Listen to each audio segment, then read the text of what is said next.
لیکن ان کے پیچھے تمام کے پیچھے روایات ہیں. ایسا نہیں ہے کہ ایسے ہی لکھ دیا گیا ہو کسی نے, مصنف نے یوں ہی بس کسی کی تعریف کے اندر ادھر کے ادھر کلابے ملائے ہوں, ایسا نہیں ہے. جنہوں نے دیکھا اور جیسا بیان کیا اس کو مصنف نے لے کے یہاں پہ رکھا ہے. تو پڑھتے وقت یہ ذہن میں رکھیے گا کہ یہ مختلف روایات کو مختصراً بیان کیا گیا. چہرہ مبارک اور اس کے متعلقات, یعنی آپ صلی اللہ علیہ وسلم دکھنے میں کیسے تھے. رسول اللہ صلی اللہ علیہ وسلم کا چہرہ مبارک گورا, پرکشش, گول, روشن رنگ, سرخی آمیز تھا, یعنی پنکش سا رنگ تھا اور گورا رنگ تھا. ایسا گورا نہیں جیسے کہ یہاں پہ جو گورے ہم دیکھتے ہیں وہ, یعنی ہم میں جس طرح سے گورے ہوتے ہیں وہ گورا رنگ جس کو ہم کہتے ہیں. 14ویں کے چاند کی طرح جگمگاتا تھا. اور ہم اس میں حضرت جابر بن سمورہ کی آپ کو روایت یاد ہوگی کہ انہوں نے جب آپ صلی اللہ علیہ وسلم کو ایک دفعہ دیکھا تھا, آپ صلی اللہ علیہ وسلم نے سرخ یمنی چادر پہنی ہوئی تھی اور 14ویں رات تھی. تو فرماتے ہیں کہ میں کبھی چاند کو دیکھتا تھا اور کبھی آپ صلی اللہ علیہ وسلم کے چہرہ مبارک کو دیکھتا تھا. تو میں دیکھ رہا تھا کہ کون زیادہ خوبصورت ہے. پھر میرے دل نے کہا کہ آپ صلی اللہ علیہ وسلم 14ویں رات کے چاند سے بھی زیادہ حسین ہے. جب آپ صلی اللہ علیہ وسلم خوش ہوتے تھے تو چہرہ مبارک اس طرح دمک اٹھتا گویا چاند کا ایک ٹکڑا ہے. دھاریاں اس طرح چمکتی جیسے روشن بادل چمکتا ہے, گویا سورج اس میں دوڑ رہا ہو. بعض صحابہ نے اسی طرح آپ صلی اللہ علیہ وسلم کا چہرہ مبارک بیان کیا کہ ایسے لگتا تھا کہ چڑھتا ہوا سورج ہے. بعض نے چاند سے تشبیہ دی ہے. بلکہ اگر تم رسول اللہ صلی اللہ علیہ وسلم کو دیکھتے تو گویا طلوع ہوتے ہوئے سورج کو دیکھتے. چہرے پر پسینہ یوں محسوس ہوتا گویا موتی ہیں. یہ صحابہ نے خود بیان کیا ہے, مصنف کی بات نہیں ہے. اور پسینے کی خوشبو مشک خالص سے بھی بڑھ کر ہوتی تھی, یعنی آپ صلی اللہ علیہ وسلم کا جو پسینہ مبارک تھا وہ خوشبودار تھا. اب یہ بھی بات صرف لکھنے کی حد تک نہیں ہے بلکہ بہت سارے صحابہ نے یہ بات روایت کی ہے. اور دیکھیں اگر یہ بات خدا نخواستہ غلط ہوتی تو ایک کہتا یا دوسرا کہتا کہ یہ تو بات غلط ہے, ایسا تو کچھ ہوا ہی نہیں. لیکن جب اتنی ساری روایات آتی ہیں تو پھر پتہ چلتا ہے کہ بات سچی ہے, سب نے یہ بات محسوس کی. بلکہ حضرت ام سلیم جو تھیں آپ صلی اللہ علیہ وسلم کبھی اگر ان کے گھر میں آرام فرماتے تھے تو جیسے ہوتا ہے نا کہ پسینہ آ جاتا ہے, اس وقت کوئی پنکھے اے سی تو تھا نہیں, تو وہ آپ صلی اللہ علیہ وسلم کا پسینہ مبارک ایک شیشی میں جمع کر لیتی اور اس کو خوشبو کے طور پہ استعمال کرتی تھی. اتنا خوشبودار تھا آپ کا پسینہ. دیکھیں یہ انسان سوچتا ہے کہ ایسے کیسے ہو سکتا ہے, لیکن ایسا ہو سکتا ہے جب ایک انسان ظاہری اور باطنی طور پر اس قدر پاک ہونا اور اللہ تعالیٰ کی اس کے اوپر خاص رحمتیں ہوں تو ایسا ضرور ہو سکتا ہے. کیونکہ ہم اپنے جیسا ایسا کوئی دیکھتے نہیں ہیں آپ جیسا آج کی دنیا میں, تو ہمیں فیل ہوتا ہے کہ کیسے ہو سکتا ہے, لیکن آپ صلی اللہ علیہ وسلم ایسے ہی تھے. بلکہ آپ صلی اللہ علیہ وسلم خوشبو بہت زیادہ پسند کیا کرتے تھے. بدبو سے آپ کو نفرت تھی. آپ کو پتہ ہے سورہ تحریم میں آتا ہے آپ صلی اللہ علیہ وسلم نے کیوں اپنے اوپر شہد کو حرام کر لیا تھا, کہ ازواج نے فرمایا تھا نا کہ آپ کی اس کی بدبو آ رہی ہے, تو آپ نے فرمایا میں اپنے اوپر حرام کر لیتا ہوں, اب نہیں میں کبھی شہد پیوں گا, کیونکہ آپ کو بدبو بہت ناپسند تھی. اور عائشہ رضی اللہ تعالیٰ عنہ فرماتی ہیں کہ جب آپ صلی اللہ علیہ وسلم احرام پہننے لگتے تو اس سے پہلے میں آپ کو عمدہ خوشبو لگاتی تھی. آپ کو عمدہ خوشبو لگاتی تھی, وہ خود لگاتی تھی. عید وغیرہ پہ بھی آتا ہے کہ آپ کو خوشبو لگائی جاتی تھی. اور یہ بھی آتا ہے کہ آپ صلی اللہ علیہ وسلم کو کوئی خوشبو کا تحفہ جب دیتا تھا تو آپ اس کو کبھی واپس نہیں لوٹاتے تھے. خوشبو کے تحفے کو اتنا پسند کرتے تھے. اور آپ صلی اللہ علیہ وسلم نے خوشبو, یعنی یہ بھی آتا ہے کہ عود بھی آپ صلی اللہ علیہ وسلم نے اس کی بھی دھونی لی ہوئی ہے. اور آپ صلی اللہ علیہ وسلم نے اور بھی کئی خوشبوئیں استعمال کی ہوئی ہیں. اور ان کے اندر ایک دفعہ کا یہ بھی بیان آتا ہے کہ آپ صلی اللہ علیہ وسلم کے بارے میں کہ آپ نے خوشبو استعمال کی اور اس کا اثر آپ کے بال مبارک ان میں بھی آ گیا. یعنی خوشبو بہت ساری لگائی تھی تو اس کا اثر پتہ چل رہا تھا آپ صلی اللہ علیہ وسلم کے بالوں میں. تو اتنی آپ خوشبو پسند کیا کرتے تھے. اس سے ہمیں دیکھیں جب ہم ساری آپ صلی اللہ علیہ وسلم کی یہ باتیں پڑھیں نا تو ہمیں خود بھی سوچنا چاہیے کہ اس کا مطلب ہمیں بھی اپنے اندر سے, اپنے جسم سے, اپنے کپڑوں سے کبھی بھی ایسا نہیں ہونا چاہیے کہ بدبو آئے کسی کو. کیا عورتیں باہر نکلتے وقت تو ایسی پھیلتی ہوئی خوشبو نہیں لگا سکتی, لیکن اپنے گھر میں ضرور خوشبو استعمال کیجیے, مہکتے رہیں.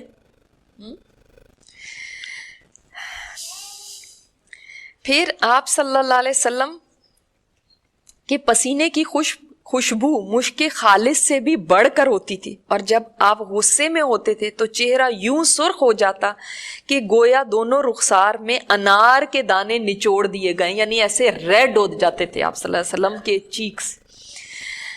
دونوں رخسار ہلکے تھے, یعنی ایسے نہیں تھے کہ آپ صلی اللہ علیہ وسلم کوئی بھاری جسم کے مالک نہیں تھے کہ رخسار بہت موٹے ہوں, ہلکے تھے. پیشانی کشادہ تھی, جس کو کہتے ہیں نا ماتھا چوڑا. ابرو کماندار باریک تھی, یعنی ایسی آئی بروز تھی کہ بالکل سٹریٹ نہیں تھی, تھوڑا سا ان کے اندر گولائی تھی, باریک اور کامل تھی. باہم ملے نہ تھے, اور کہا جاتا ہے ملے تھے, یعنی جڑے ہوئے نہیں تھے آپس کے اندر. اور بعض میں آتا ہے کہ ہلکے سے بال تھے لیکن ایسے نہیں جڑے ہوئے تھے جیسے جو بدنما لگتے ہیں کہ جڑے ہوں. آنکھیں کشادہ تھیں, یعنی بڑی بڑی آنکھیں تھیں آپ صلی اللہ علیہ وسلم کی. ان کی سفیدی میں سرخی کی آمیزش تھی, جیسے کہتے ہیں نا کہ سفید جو پارٹ تھا اس کے اندر جیسے ہم اپنے ہاں بولتے بھی ہیں سرخ ڈورے, ایسے تھے. پتلی سخت سیاہ تھی, یعنی جو پیپل تھا نا یہ بالکل جیٹ بلیک تھا. اور پلکوں کے بال لمبے اور گھنے تھے. آج کل یہ بیوٹی سمجھی جاتی ہے کہ آئی لیشز جو ہیں وہ لمبی ہوں. تم دیکھتے تو کہتے آنکھوں میں سرما لگا رکھا ہے, حالانکہ آپ سرما لگائے ہوئے نہیں ہوتے تھے, یعنی ایسی تھی آنکھیں. اگر آپ لوگ اپنے فون ذرا تھوڑی دیر کے لیے بند کر دیں تو بہتر ہوگا تاکہ ہماری ریکارڈنگز میں پرابلم نہیں ہو. ناک کا بانسا بلند اور خمدار تھا, جیسے اس کو کہتے ہیں بانسا کیا کہتے ہیں, یہ جو ہڈی ہوتی ناک کی, یعنی کھڑی ناک تھی, بیٹھی بھی نہیں تھی. اس پر نور سا بلند ہوتا ہوا محسوس ہوتا تھا, ایسے لگتا تھا کہ روشن ہے, چمک رہی ہے. دونوں کان مکمل تھے, منہ خوبصورت اور بڑا تھا. سامنے کے دونوں دانتوں میں ذرا سا فاصلہ تھا. بقیہ دانت بھی الگ الگ تھے, دانتوں میں چمک تھی. جب آپ مسکراتے تو ایسا لگتا گویا اولے ہیں, یعنی اتنے خوبصورت دانت تھے. اور آپ کو پتہ ہے نا نبی علیہ الصلوۃ والسلام کتنی زیادہ مسواک کیا کرتے تھے. جب گھر میں انٹر ہوتے تھے سب سے پہلے کیا کام کرتے تھے, مسواک کرتے تھے. ہم گھر سے نکلتے وقت کرتے ہیں کہ ہم چلو ٹوتھ برش کر لیتے ہیں, کہیں باہر جانا ہے. آپ صلی اللہ علیہ وسلم اپنی ہائیجین کا کتنا خیال رکھتے تھے, اور اپنی گھر والیوں کے لیے اس کا مطلب کتنا اہتمام کرتے تھے. گھر میں تو گھر کی عورتیں ہی ہیں نا. اب ہم گھر میں جب ہوتے ہیں تو ہم سوچتے ہیں گھر میں ہی ہے نا, کیا فرق پڑا, اگر کسی کو میرے منہ سے بدبو آ رہی ہے کچھ ہے تو کیا فرق پڑا, کیونکہ گھر میں ہیں ہم. حالانکہ آپ صلی اللہ علیہ وسلم اپنے گھر والیوں کے لیے کتنا اہتمام کرتے تھے. سبحان اللہ. اور جب آپ گفتگو فرماتے تو ان دانتوں کے درمیان سے نور جیسا نکلتا دکھائی دیتا. غرض آپ کے دانت بہت خوبصورت تھے. بخاری میں آتا ہے آپ صلی اللہ علیہ وسلم لوگوں میں سب سے زیادہ حسین تھے, یعنی جتنے بھی لوگ اس وقت تھے ان سب میں آپ صلی اللہ علیہ وسلم حسن میں با کمال تھے. حضرت حسان نے وہ شعر بھی کہے نا آپ صلی اللہ علیہ وسلم کی شان میں کہ آپ سے زیادہ حسین چہرہ میری آنکھ نے نہیں دیکھا, اور آپ جیسا جمال کسی عورت نے, جمال والا کسی عورت نے جنا نہیں. یعنی ان کے شعر ہیں, اس کا ترجمہ ہے. داڑھی خوبصورت اور گھنی تھی, اس کا مطلب آپ صلی اللہ علیہ وسلم کے چہرے مبارک پر داڑھی تھی. اور آج کل داڑھی کا بہت مذاق اڑایا جاتا ہے, خاص طور پہ جو داڑھی سنت کے مطابق کوئی رکھ دے تو کبھی لوگ اس کو مولوی اور کبھی اس کو کچھ اور کبھی کچھ کہتے ہیں. تو حالانکہ یہ تو سنت ہے. اگر ہم کسی کی داڑھی کا مذاق اڑاتے ہیں تو سمجھ لیں کہ آپ صلی اللہ علیہ وسلم کی یعنی شکل کا مذاق اڑا رہے ہیں. یہ اتنی سیریس بات ہے. اور اگر کوئی عورت اپنے بیٹے کو یا شوہر کو کہتی ہے کہ تم داڑھی کیوں رکھے ہوئے ہو, اس کو کٹواؤ نا, تو اس کو کیا چیز ناپسند آ رہی ہے؟ آپ صلی اللہ علیہ وسلم کی ایک ادا, ایک مبارک ان کی سنت, وہ ناپسند کر رہے ہیں ہم. سوچیں. لیکن انجانے میں کئی دفعہ لوگ ایسے کرتے ہیں کہ داڑھی والوں سے اپنی بیٹی کی شادی تک نہیں کرنا چاہتے کہ داڑھی ہے اس کے چہرے پر. وہی داڑھی جب فلموں کے ہیرو رکھنے لگے تو پھر بہت اچھی لگنے لگتی ہے, اور پھر ہم کہتے ہیں ہمیں آپ صلی اللہ علیہ وسلم سے محبت ہے, تو وہ تو آ جائیں تو آپ کو تو ویسے ہی شکل و صورت ہی پسند نہیں ہے, تو کیا کریں گے پھر. اور کنپٹی سے کنپٹی تک, فرام ہیئر ٹو ہیئر, یعنی یہاں تک داڑھی تھی فل, سینے کو بھرے ہوئے تھی, یعنی سینے کے آگے آتی تھی, یعنی اس کا مطلب لمبی تھی, اور سخت کالی تھی, جیٹ بلیک بال تھے. صرف دونوں پٹیوں اور داڑھی بچا میں چند گنے چنے بال سفید تھے, یعنی کنپٹیوں میں اور داڑھی بچا کیا ہے یہاں پہ, یعنی ہونٹوں کے نیچے جو جگہ ہے اس میں چند بال تھے جو سفید تھے. باقی اگر کوئی کہتا ہے نا کہ میں نے آپ صلی اللہ علیہ وسلم کی زیارت کی ہے خواب میں, اور پھر وہ کہتا ہے کہ میں نے خواب میں دیکھا کہ سفید رنگ کی داڑھی اور نورانی چہرہ ایسے, تو وہ پھر آپ صلی اللہ علیہ وسلم کا دیدار نہیں کیا, ان کی زیارت نہیں کی, کیونکہ آپ صلی اللہ علیہ وسلم ایسے نہیں تھے. آپ صلی اللہ علیہ وسلم کے تو سارے بال ہی کالے تھے, سفید تو کہیں کہیں آئے تھے. تو یہ بھی ہمیں حلیہ اس لیے بھی جاننا چاہیے کہ اگر خواب میں کوئی دیکھے تو اس کو پتا ہو کہ میں نے نبی علیہ الصلوۃ والسلام کو دیکھا یا کسی اور کو دیکھ لیا. اس لیے کہ شیطان بھی آ کے یہ کہہ سکتا ہے خواب میں کہ میں ہوں, آپ صلی اللہ علیہ وسلم کا اپنے جھوٹ بول سکتا ہے ایسے آ کے. جس کو نبی علیہ الصلوۃ والسلام کا حلیہ مبارک معلوم ہوگا پھر وہ دھوکہ نہیں کھائے گا, پھر اس کو پتا ہوگا کہ نہیں یہ آپ کا حلیہ نہیں ہے, تو یہ شیطان ہے. تو پھر یہ نہیں آپ کہہ سکتے کہ خواب میں مجھے آ کے فلاں آپ صلی اللہ علیہ وسلم آئے تھے اور انہوں نے یہ فرمایا تھا مجھے خواب میں, لہٰذا مجھے یہ کرنا ہے. وہ تو آپ صلی اللہ علیہ وسلم تھے ہی نہیں اس کا مطلب. تو صحیح حلیہ معلوم ہونا چاہیے. سر, گردن اور بال, کھوپڑی بھاری, یعنی آپ صلی اللہ علیہ وسلم کا سر مبارک بڑا تھا, سر بڑا اور گردن لمبی تھی, گویا چاندی کا لوٹا یا گڑوے کی گردن ہے.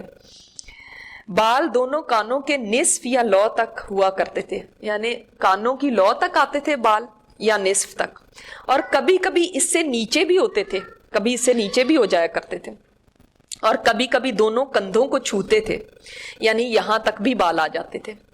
چند بال پیشانی کے بھی سفید تھے, مگر اتنے کم کہ سر اور داڑھی ملا کر بھی کل 20 بال سفید نہیں تھے. یعنی یہ پھر ذہن سے نکال دیں کہ آپ صلی اللہ علیہ وسلم کی, جیسے ذہن کے اندر کبھی آتا ہے چہرہ تو وائٹ پوری داڑھی ہو, ایسا نہیں تھا. آپ صلی اللہ علیہ وسلم ناغے سے سر اور داڑھی میں کنگھی فرماتے تھے, یعنی ایوری ڈے نہیں, آلٹرنیٹ ڈیز میں.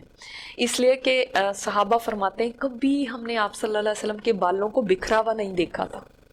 آپ صلی اللہ علیہ وسلم اپنے بالوں کو, داڑھی کے بالوں کو گیلا کرتے تھے, پھر اس میں کنگھی فرماتے تھے.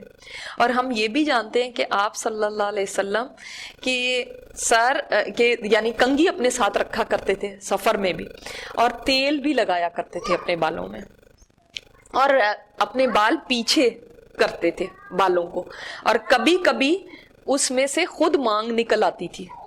خود اسپیشلی نہیں مانگ نکالتے تھے, لیکن خود سے مانگ نکل آتی تھی درمیان میں, تو سر کے درمیان سے مانگ نکالتے, یعنی اگر کبھی نکالی تو سر کے درمیان سے, ورنہ آپ صلی اللہ علیہ وسلم اپنے بال پیچھے لے جاتے تھے اور خود بخود اگر مانگ نکل آئی تو نکل آئی. اگر آج کوئی بیچ سے مانگ نکال لے تو لوگوں کو وہ بھی بری لگتی ہے. اللہ اکبر. اسی طرح آپ صلی اللہ علیہ وسلم نے کبھی سر میں خضاب نہیں لگایا تھا, کیونکہ ضرورت ہی نہیں تھی. اور ہاں, بالوں میں خوشبو لگاتے تھے, اس زمانے میں ایسی خوشبو ہوتی تھی جو بالوں میں بھی لگائی جاتی تھی, تو خوشبو لگاتے تھے, لیکن کبھی ان کو کالے کرنے کے لیے خضاب نہیں لگایا تھا. اعضاء و اطراف, یعنی آپ صلی اللہ علیہ وسلم کی باڈی کیسی تھی اور آپ کی سائیڈز کیسی تھی. ہڈیوں کے سرے, اگر پیچھے چلے جائیں, ہڈیوں کے سرے مثلاً کونیاں, کندھے اور گھٹنے بڑے بڑے تھے, یعنی یہ جو جوائنٹس ہیں یہ کیسے تھے, بڑے تھے. کلائیاں بڑی بڑی اور ان کے جوڑ لمبے لمبے تھے. ہتھیلیاں یعنی یہ پام اور قدم کشادہ تھے. تلوا گہرا نہیں تھا بہت زیادہ, یعنی کرو نہیں تھا تلوے میں, پیروں کا تلوا ہوتا ہے نا نیچے سے, تو فلیٹ بھی نہیں تھا اور بہت زیادہ کرو بھی نہیں تھا.